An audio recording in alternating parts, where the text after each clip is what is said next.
राज्यातले वाटे प्रदूषण कमी करपाक सरकार कटिबद्ध आसा। त्या दिकेन आमी कामाकय लागल्यात। राज्यात सद्याक वेगवेगळ्या 25 मार्गाचेर 50 इलेक्ट्रिक कदंबा बसी चालू आसात। 2023 मेरेन सरकार कदंबा महामंडळा मार्फत आनीक 100 इलेक्ट्रिक बसी रस्त्यार हाडटले, अशें मुखेलमंत्री दोतोर सावंत हांच्यांनी सांगला। RDX Goa bureau report. प्रदूषणाचा मुकाबला करण्यासाठी राष्ट्रीय स्तरावरील रस्ते मंत्रालय यांनी हरित ऊर्जा उपक्रम सुरू केलेला आहे।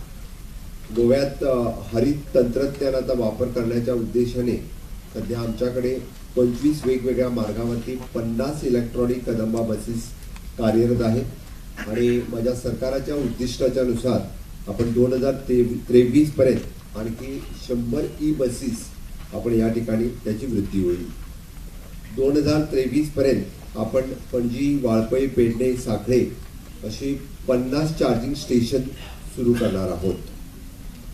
स्थानिक वाहतुकीसाठी अजूनही 500 विद्युत कदंबा बसेस घेण्याचे सरकारने ठरवलेले आहे।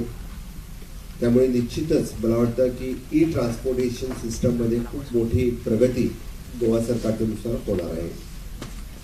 माझ्या सरकारने याआधी गोव्यामध्ये सर्वसामान्य अनुदानित इलेक्ट्रॉनिक बाईक्स आणल्या होत्या आणि त्यामुळे मोठ्या प्रमाणामध्ये कार्बन ऊर्जा व्यवस्था कमी करण्यात मदत होईल।